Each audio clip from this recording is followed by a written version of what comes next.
retour, nous voici dans les studios pour découvrir comment marcher en intimité avec Dieu. Si vous n'avez pas regardé les sessions précédentes, alors je veux vous inviter à le faire car nous avons partagé des choses puissantes vraiment. Nous avons construit une fondation sur laquelle nous pouvons maintenant marcher pour nous rapprocher du Père le plus près possible, pour avoir une intimité avec un Dieu qui nous aime. C'est vrai, nous avons découvert la session précédente que nous devons apprendre à nous voir en esprit parce que Dieu est esprit et nous devons apprendre à connaître vraiment le Père. Est-ce que le Père est en colère avec nous, prêt à nous juger, à nous punir, ou est-ce qu'il est au contraire un Père qui est amour, plein de grâce et qui ne veut pas nous punir, nous juger, mais il veut nous aimer et il veut vraiment avoir cette intimité avec nous. Et on a vu en fin de compte, je veux vous encourager à aller voir le dernière session et peut-être la regarder encore et encore parce que on a tellement eu un lavage de cerveau où on nous a enseigné que le Père était toujours en colère et que il nous regardait, il nous jugeait vraiment comme il regardait et il punissait le peuple d'Israël sous la loi. Mais la beauté, c'est que nous ne sommes plus sous la loi. Nous sommes maintenant sous la grâce de Dieu, comme Dieu était envers Abraham, Isaac et Jacob, qui n'étaient pas parfaits, mais qui pouvaient avoir une relation de cœur avec un Dieu. Ils savaient que Dieu était bon, que Dieu les aimait et que Dieu voulait les bénir. Et c'est de ça, on doit avoir cette fondation. Et c'est pourquoi, pour pouvoir marcher avec Dieu, on doit apprendre à se voir maintenant comme fils. Dans Romains 8:15, il dit « Vous n'avez point reçu un esprit de servitude comme le peuple d'Israël qui était comme des esclaves, vous vous rappelez, mais vous avez reçu pour être encore dans la crainte. » Je vais répéter ce verset. Vous n'avez pas reçu un esprit de servitude pour être encore dans la crainte, mais vous avez reçu un esprit d'adoption pour lequel nous crions « Abba, Père ». Et j'aime bien la parole « Abba », c'est la parole, en fin de compte, papa. C'est un terme très affectif pour appeler notre Père. Et ce que Jésus a dit, n'appelez pas Dieu Adonai, maître, ou El Shaddai, le Dieu qui est plus que suffisant, mais appelez Dieu votre Père, votre papa. Amen. C'est ce que l'on doit maintenant pour avoir cette communion intime et cette relation d'intimité avec le Père. On doit le voir comme un Père et on doit se voir comme un Fils. C'est pour cela que Dieu nous a donné le Saint-Esprit qui est aussi appelé l'Esprit d'adoption. L'Esprit d'adoption. Dans Galates 4, versets 4 et 5, il dit « Dieu a envoyé son Fils » et je saute un peu pour que nous puissions recevoir l'adoption. Et parce que vous êtes fils, Dieu a envoyé dans nos cœurs l'esprit de son Fils, lequel crie « Abba, Père » ou « Papa ». Ainsi, tu n'es plus un esclave comme les enfants d'Israël sous la loi, mais tu es un fils. Et vous savez, la vérité, c'est que Romains 8, 19 nous dit que la création entière attend avec un ardent désir la révélation des fils de Dieu. Toute la création entière attend que vous et moi, nous commencions à marcher comme fils de Dieu, non plus comme des esclaves sous la loi, non plus comme des petits-enfants, non, mais qu'on commence à se voir dans l'esprit comme des fils de Dieu. Parce que vous savez la vérité, j'ai vu ça, que très souvent quand on voit des gens comme Moïse ou Abraham ou Élie, on les voit comme des êtres d'une catégorie supérieure, on les met sur un piédestal, mais nous on se voit comme des petits chrétiens, un petit peu impuissants, en qui le Père ne peut pas vraiment faire confiance, bref. On se voit très inférieur et pas à la hauteur. Mais vous savez ce que Jésus a déclaré aux disciples? Ils leur ont dit, dans Matthieu 11, il dit, il n'y a pas eu d'être aussi important et puissant que Jean le Baptiste. Ça veut dire que Moïse, Abraham et Élie et tous ceux, les prophètes qui étaient venus avant Jean le Baptiste étaient en fin de compte inférieurs à Jean le Baptiste. Il me dit, mais quiconque est né dans le royaume de Dieu est bien supérieur à Jean le Baptiste. Vous savez qu'est-ce que ça veut dire que vous et moi, nous sommes supérieurs et à Jean le Baptiste. Pourquoi? Parce que nous sommes recréés à l'intérieur. Nous sommes maintenant des fils de Dieu. Nous ne sommes plus des esclaves et nous ne sommes pas seulement des serviteurs de Dieu. Nous sommes maintenant des fils de Dieu. Dieu vous voit, vous et moi, comme ses propres fils. C'est pour ça qu'il a envoyé le Saint-Esprit, l'Esprit d'adoption, pour que vous et moi, nous puissions recevoir cette adoption, qu'on puisse commencer à se voir comme des fils de Dieu qui ont une relation d'intimité avec le Père. C'est tellement puissant. Et qu'est-ce que ça veut dire pour nous? Vous voyez, Jésus était le premier fils, le fils de Dieu. Et nous ne prétendons pas être dans, le fils de Dieu. Non, Jésus était le premier-né d'entre les morts et nous sommes maintenant nés de nouveau, ressuscités en Christ, élevés en Christ à la droite du Père. Et maintenant, lui était le premier-né, nous sommes des nés de nouveau. Ça veut dire qu'il était le Fils de Dieu et nous sommes les fils de Dieu. Et écoutez un petit peu ce que Jésus a dit.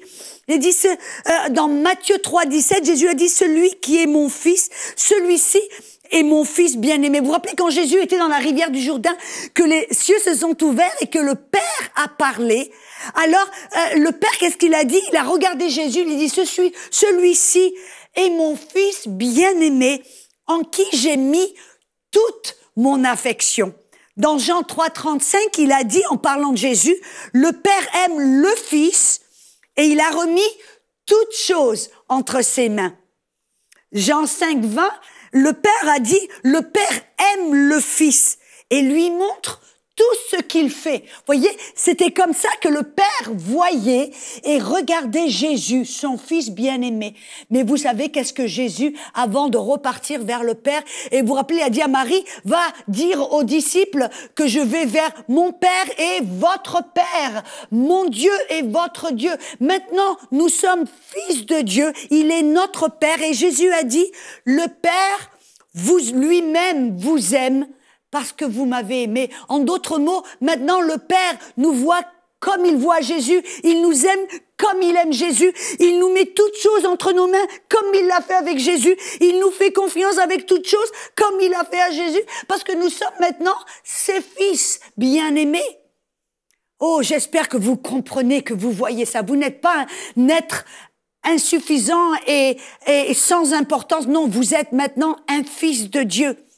Et c'est pour ça que le Saint-Esprit nous a été envoyé, qu'on ait cette révélation et qu'on puisse recevoir cette adoption, qu'on puisse maintenant se voir et accepter cette adoption. Mais vous savez, quand on parle d'adoption, on imagine tout de suite que c'est un petit orphelin abandonné dans les rues peut-être, qui a été rejeté par sa famille et par ses parents, et que une famille bienveillante dit, moi je vois ce petit garçon ou cette petite fille abandonnée, je vais la recevoir, je vais l'adopter. Mais vous savez, ça, c'est un concept occidental.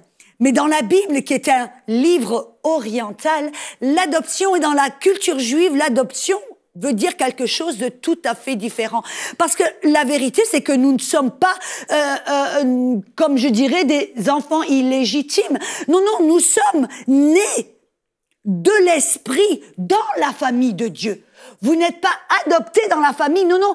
Mais l'adoption, qu'est-ce que ça veut dire? Vous voyez, c'est un terme juif. Dans la culture juive, c'était ce qu'il appelle Uiothesia, ou le bar mitzvah. Vous avez peut-être entendu ce terme, le bar mitzvah ou le bat mitzvah. En grec, c'était Uiothesia. Qu'est-ce que c'était?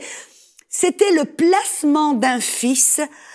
Quand la famille voyait qu'il arrivait à un âge de maturité, un âge de responsabilité, où maintenant le père d'une famille juive amenait son fils et il faisait une cérémonie où la famille et les voisins et les amis étaient invités, et il disait ce jour-là, tu es mon fils bien-aimé en qui je mets toute mon affection et toute ma confiance. Et à ce moment-là, quand l'enfant recevait l'adoption, ça voulait dire que le père le mettait dans une position maintenant non seulement de faveur, c'est-à-dire que maintenant l'enfant avait droit à l'héritage familial, et c'était une position aussi de confiance, c'est-à-dire que maintenant le père ne le voyait plus comme un enfant, mais il le traitait comme un adulte, et il lui faisait confiance avec l'entreprise familiale et l'invitait des fois à prendre certaines décisions pour l'entreprise familiale. Et c'était là maintenant où cet enfant était mis dans une position, j'appellerais, de responsabilité. C'est-à-dire que maintenant, il était responsable pour ses propres décisions et ses actions, non seulement devant Dieu, mais devant le Père. Et maintenant, le Père lui donnait certaines responsabilités. Et vous savez, vous vous rappelez quand Jésus avait 12 ans, et il avait reçu le Bar Mitzvah, l'adoption. Et qu'est-ce qui s'est passé quand ils sont allés à Jérusalem et Marie et la famille sont partis? Ils ont recherché Jésus partout. On dit, mais il est où? Il était toujours à Jérusalem, mais il était où? Il était dans le temple à discuter, à poser des questions avec les rabbins et les scribes de l'époque. Et quand Marie a dit, mais ils l'ont finalement trouvé dans le temple, Jésus, mais pourquoi tu as fait cela? Ne savais-tu pas qu'on se faisait du souci? Et Jésus a dit, mais pourquoi me cherchais-tu? Ne savais-tu pas que je devais m'occuper de l'entreprise de mon Père? À ce moment-là, Jésus a eu conscience qu'il avait reçu l'adoption et qu'il devait s'occuper, qu'il était dans cette position de faveur, de confiance et de responsabilité. Mais bien sûr, on sait que ce n'était pas l'adoption du Père et qu'il a dû attendre 18 ans à 30 ans quand il est rentré dans la rivière du Jourdain, que là, tout d'un coup, le Saint-Esprit est tombé sur lui et s'est posé sur lui comme une colombe. Et le Père a parlé, il a dit, voilà mon fils bien-aimé en qui je mets toute mon affection. Et c'est là, à partir de ce moment-là, que Jésus, il est allé de lieu en lieu pour faire du bien et pour guérir tous ceux qui étaient sous l'empire du diable. C'est là que Jésus, tout d'un coup, il est rentré dans cette position de faveur totale, de confiance illimitée et de responsabilité dans le royaume de son Père. Voyez? Et la belle chose, en fin de compte, c'est que Jésus, lui, a reçu cette adoption, mais nous aussi, nous devons recevoir cette adoption. Ça veut dire que nous devons comprendre que à partir du moment où nous sommes nés de nouveau, nous devons recevoir cette adoption. En sachant que maintenant, nous ne sommes plus des serviteurs, des esclaves, mais nous sommes des fils de Dieu en qui le Père met toute son affection, en qui lui confie toutes choses, amen, et qui lui donne tout ce qui lui appartient. En d'autres mots, maintenant, nous rentrons dans cette position, Dieu nous met dans cette position de faveur et d'amour inconditionnel. C'est-à-dire que avant que Jésus ait fait quoi que ce soit, le Père a dit, je mets sur toi toute mon affection, je te fais confiance, je t'aime et tu es responsable pour le royaume de Dieu. Vous voyez, avant que Jésus ait fait quoi que ce soit, qu'il ait prouvé au Père quoi que ce soit, le Père lui a donné inconditionnellement sa faveur et sa confiance. De la même manière, quand on est né de nouveau, amen, on reçoit cette adoption, on sait que le Père, maintenant, nous met dans cette position de faveur inconditionnelle et imméritée. Ça veut dire que Dieu nous fait confiance, nous aime, nous couvre de son amour, nous accorde sa faveur avant que l'on fasse quoi que ce soit, avant que l'on puisse prouver quoi que ce soit. Sa faveur nous appartient. Pourquoi? Parce que nous sommes fils. Nous ne sommes plus des serviteurs, nous sommes fils. Vous êtes un fils de Dieu. Amen. Et sa faveur, son amour vous appartient. Écoutez ces versets. Alléluia. Dans Éphésiens 1, versets 5 et 6, il dit, « Nous ayant prédestinés pour nous adopter pour lui par Jésus-Christ, selon le bon plaisir de sa volonté, à la louange de la gloire de sa grâce, dans lequel il nous a rendus. » Vous voyez, c'est un temps passif, ça veut dire, c'est Dieu qui nous a rendus, c'est pas nous qui devenons. Il nous a rendus agréable dans le bien-aimé. C'est la parole la charito, agréable dans le bien-aimé. Dans le bien-aimé, c'est la même parole quand dans Luc, chapitre 1, verset 28, quand l'ange est apparu à Marie, il lui a dit, Marie, en qui Dieu a placé toute sa faveur, tu es largement, hautement favorisés de Dieu. C'est la même parole, ça veut dire que quand on devient fils de Dieu, qu'on a la nouvelle naissance, et qu'on reçoit cette adoption, eh ben, tout d'un coup, alléluia, nous devenons hautement, largement, puissamment favorisés par le Père, parce que nous sommes ses fils. Oh, sa faveur est sur nous et il nous l'accorde sans qu'on ait à faire quoi que ce soit. C'est immérité, c'est inconditionnel. Vous voyez, dans l'ancienne alliance, cette faveur, elle devait être méritée quand ils agissaient bien. Mais maintenant, cette faveur nous est accordée parce qu'on est fils, parce qu'on a la nature de Jésus en nous. Alléluia. Et parce qu'on a la faveur de Dieu, tout nous est accordé. Éphésiens 1:3 nous dit que Dieu, le Père, nous a bénis de toutes sortes de bénédictions spirituelles dans les lieux célestes. Avant que l'on fasse quoi que ce soit, ces faveurs nous sont déjà accordées. Ces bénédictions nous sont déjà données. On est déjà bénis. Oh, allez, vous voyez, dans l'Ancien Testament, les bénédictions étaient conditionnelles. S'ils obéissaient, ils seraient bénis. Aujourd'hui, nous sommes bénis avant de faire quoi que ce soit. Dieu nous a bénis. Je sais que c'est dur à accepter. C'est dur à même digérer, mais c'est ce que la Bible nous dit. Dans Galates 4:7, la même chose, il dit ainsi, tu n'es plus esclave, mais tu es fils. Et tu es aussi donc héritier par la grâce de Dieu. Ça veut dire parce que tu es fils, tu n'es plus serviteur ou esclave, tu es fils. Et parce que tu es fils, ben, comme Dieu l'a fait avec Jésus, où il a remis tout entre ses mains, il lui a donné tout ce qui lui appartenait. De la même manière, parce que vous êtes fils, je suis fils, eh ben, je suis héritier. Ça veut dire que tout ce qui appartient à Dieu, eh ben, j'y ai droit. Vous vous rappelez dans Luc 15, quand il y avait deux fils, un qui s'était éloigné du père et l'autre qui continuait à servir le père. Et quand le fils rétrograde est revenu vers le père, ben le père ne l'a pas jugé ou condamné. Au contraire, il l'a embrassé, il a couru vers lui en le prenant dans ses bras. Il a dit, oh fils, aujourd'hui, oh qu'est-ce que je suis heureux. Et dès qu'il est rentré à la maison, il lui a remis une robe de justice, un anneau d'autorité, des chaussures qui marquaient sa position en tant que fils. Et il n'était plus esclave ou serviteur dans la maison, il était fils. Et qu'est-ce qu'il a fait? Ils ont fait la fête, ils ont tué un agneau et ils se sont réjouis. Et l'autre fils a refusé de rentrer. Il a dit, mais moi, toutes ces années, je t'ai servi. Mais moi, toutes ces années, j'étais avec toi, je t'ai jamais quitté. Tu ne m'as jamais donné un agneau pour me réjouir avec mes amis. Et qu'est-ce que le père a dit? Il dit, mais mon fils, tout ce que j'ai est à toi. Tout ce que j'ai est à toi. Tu aurais pu te servir, tu aurais pu aller et tu es n'importe quoi te servir parce que tu es mon fils. Vous voyez, c'est ce que le Père nous dit aujourd'hui, parce que quand on reçoit l'adoption en tant que fils, on a sa faveur, il est notre Père, je suis fils et je suis héritier. Ça veut dire que tout ce qui appartient au Père, ben Dieu dit, tout ce que j'ai est à toi, mon fils. Et vous voyez, on ne s'approche pas, c'était pas de l'arrogance en disant, moi je suis héritier. Non, non. C'est une position, en fin de compte, d'assurance et de sécurité. Ça veut dire qu'on n'a pas à s'approcher du Père comme un mendiant pour mendier, pour supplier, pour essayer de le... Non, non, on est fils de Dieu, on sait, Père, tu es tellement bon. Qu'est-ce que je t'aime, merci papa. Tu m'as couvert de ta faveur et tu m'as donné tout ce qui est à toi.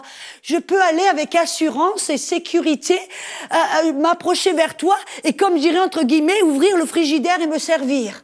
Vous voyez, par la foi, on a accès à tout cet héritage, à tout ce que le Père a, et il a mis ça à notre disposition. Il a dit, c'est mon bon plaisir de vous donner le royaume. Vous voyez, on doit se débarrasser de cette mentalité d'esclave et de mendiant et de serviteur.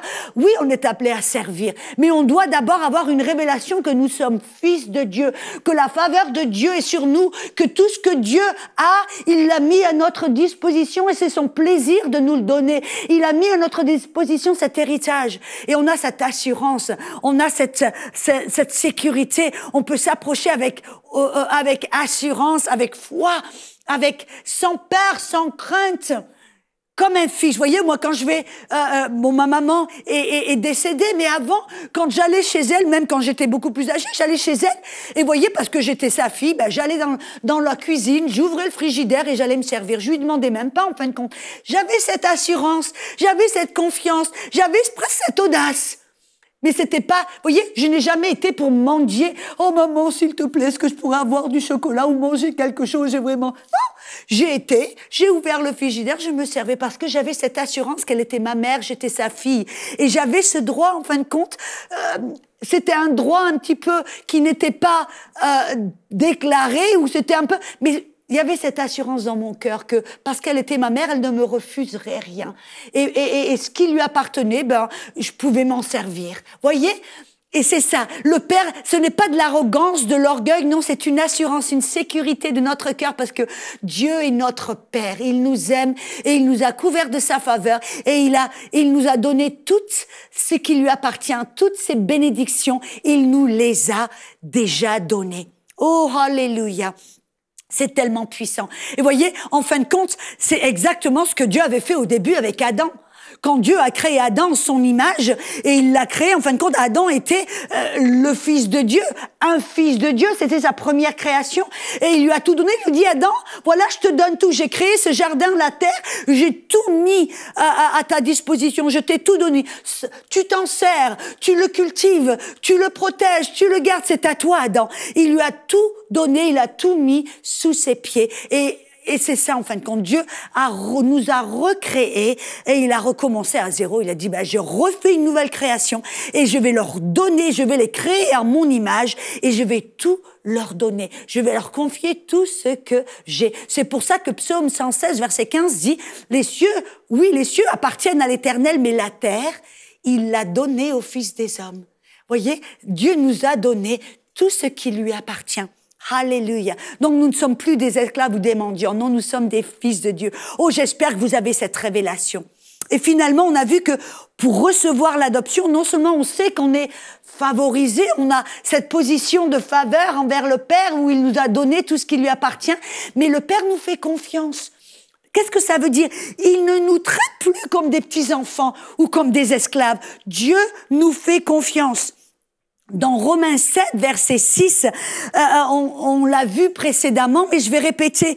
Il dit, maintenant nous avons été dégagés de la loi, étant morts à cette loi sous laquelle nous étions retenus, de sorte que nous puissions servir dans un esprit nouveau et non selon la lettre qui a vieilli. Nous voyons que maintenant nous pouvons servir Dieu dans un esprit nouveau. Il nous a dégagés de la loi. Quand vous lisez, on n'a pas beaucoup de temps, mais quand vous lisez par exemple dans Galates 3, commençant dans le verset 23 à 26, il dit, avant que la foi vînt, nous étions enfermés sous la garde de la loi en vue de la foi qui devait être révélée. Ainsi, la loi était comme un pédagogue pour nous conduire à Christ, afin que nous fussions justifiés par la foi. Et la foi étant venue, nous ne sommes plus sous ce pédagogue, entre guillemets, la loi. Et dans le chapitre 4, verset 1 à 7, il dit, alors aussi longtemps que l'héritier est enfant ou sous la loi, sous ce pédagogue, il ne diffère en rien d'un esclave, quoiqu'il soit le maître de tout. Mais il est sous des tuteurs, des administrateurs jusqu'au temps marqué par le Père. Nous aussi, de la même manière, nous étions retenus sous les rudiments du monde. Mais lorsque les temps ont été accomplis, c'est quoi? Quand Jésus est venu. Amen. Quand Jésus est venu, il a envoyé son fils né d'une femme afin qu'il rachetât tous ceux qui étaient sous la loi, afin que nous reçussions l'adoption. Et parce que vous êtes fils, Dieu a envoyé dans vos cœurs l'esprit de son fils, lequel crie Abba ou Papa. Ainsi, tu n'es plus esclave, mais tu es fils. Et si tu es fils, tu es héritier de tout. On voit là qu'il y a un parallèle on voit que celui qui est sous la loi, il est comparé à un enfant sous des tuteurs, sous des administrateurs. Mais il dit que celui maintenant qui est en Christ, il n'est plus comme un enfant, il est en fin de compte comme un adulte, à dégager de la loi. Ça veut dire que maintenant, quand nous recevons l'adoption, nous sommes dégagés de la loi, nous ne sommes plus sous la loi, sous des pédagogues, sous des tuteurs. Nous ne sommes plus des enfants, mais nous sommes comme des adultes. Ça veut dire que maintenant, Dieu nous voit comme des adultes. Il nous traite comme des adultes. Il agit envers nous comme des adultes. Il nous considère comme des adultes. Qu'est-ce que ça veut dire?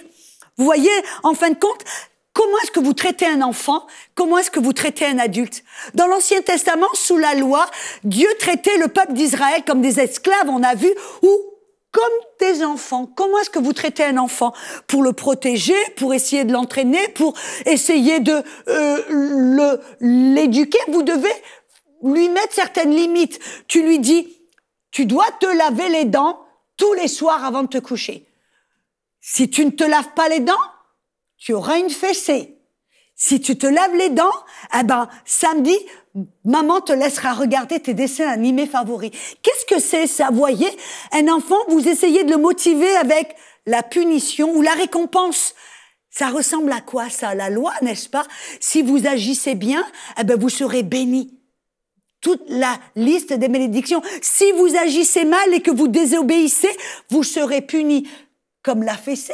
En fin de compte, là, la loi, c'était comme le peuple d'Israël était traité comme des enfants. Mais maintenant qu'on est dégagé de la loi, que nous ne sommes plus considérés comme des enfants, nous sommes maintenant fils de Dieu, nous avons reçu l'adoption. Ça veut dire que Dieu maintenant nous fait confiance. Il agit envers nous, il nous considère comme des adultes. Comment est-ce que vous avez un enfant qui a grandi, qui est maintenant adulte? Comment est-ce que vous allez agir avec cet enfant qui est adulte? Vous voyez, quand il avait 8 ans, vous allez dire, brosse-toi les dents, ou regarde avant de traverser la rue. Si tu désobéis, fessée. Si tu obéis, tu auras une sucette. Amen.